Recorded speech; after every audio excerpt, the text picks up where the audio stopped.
One of the things that's most exciting and challenging for us is coming from different types of settings and having very open conversations, very real conversations about what our strengths are and our areas for growth are. And I think since we are both coming from a special ed background, we kind of bring that open understanding of things are going to be, you have to communicate about everything, and that it has to be like an open conversation and there's a time and space to have that conversation, and making sure that like we're constantly communicating and collaborating in the right time, but also being like honest and really truthful about strengths and weaknesses. And it's things like, I noticed that you're really, good at teaching from the big ideas in math. And so then, and I noticed that I'm sitting back and thinking about how to differentiate in that moment. And then what does that look like in a lesson? Well, then that looks like, me teaching and Rachel like coming in and like working with students during the mini lesson to make sure that they're getting the same understanding. And I think respecting to like the in the moment kind of times that you want to like change something really quick in a lesson, and just trusting each other that like we might flop with it or whatever, but we're going to try it and see, like, let's pull a small group right now because there's a need there, and just trusting your teacher that it's the right move either way, and we have to, I don't know. Yeah, I mean, it's not easy. Being flexible is not easy, but that makes the strongest collaboration, because you have to be willing to do whatever feels right in that moment, and we have to be able to communicate why it feels right, and what that's going to look like. And sometimes that means like I step back and Rachel steps up to show me what it will look like, and then I join and we teach together. A big part of collaborating so closely as co-teachers is admitting when you've done something or you've been thinking in a way that hasn't been supportive of the community. And then making space for those types of conversations, for just like, I was thinking this and now I'm thinking like this. And just allowing each other to be like that type of fluid teacher who changes throughout the year. And who makes some really big mistakes and then maybe doesn't realize it right away, or who does something because, we're having a bad day and then realizes that it wasn't best for the class. So just allowing for those types of moments and for us to just be fluid in who we are and supportive of each other. It's exciting, it's also really challenging.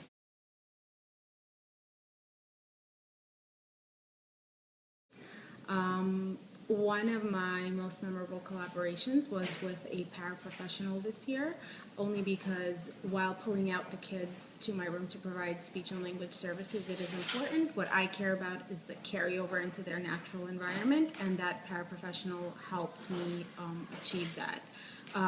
One specific student comes to mind. He has severe challenges all across the board, even in such simple things as answering WH questions.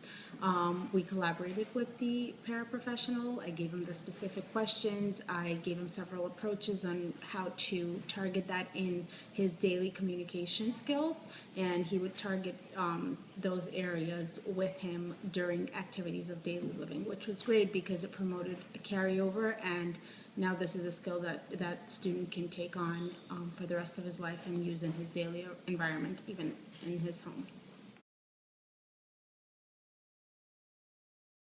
The one thing that I am aware of is just how much communication there is.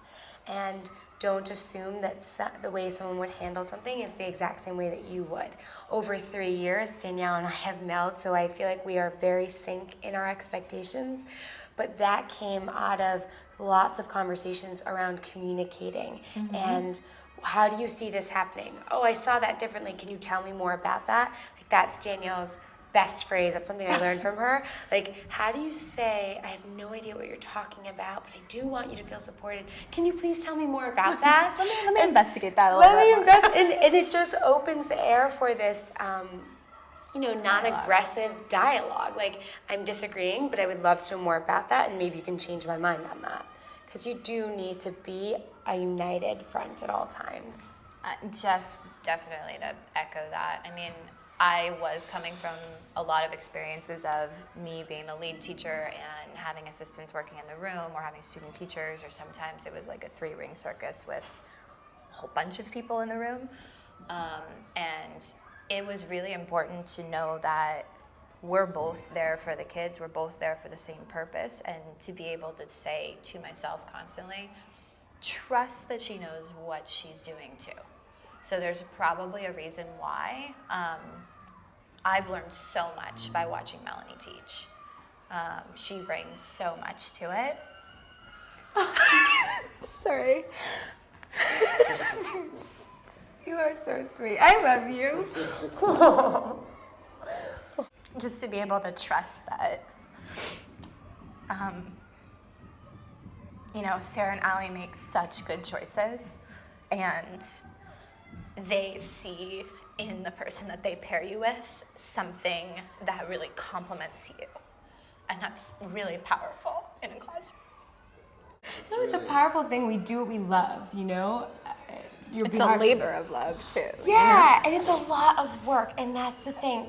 Collaborative team teaching, what are some of the downfalls? It's a lot of work. It's a lot of work. It's more work, and it's more planning, it's more prep, and then it's more magical in the execution. Totally. Kids are getting what they need because there has been so much thought about exactly that. And so when you get to do it with somebody that you love and respect, it's a really beautiful thing. You wake up wanting to come to work and excited about the things you're going to do that day.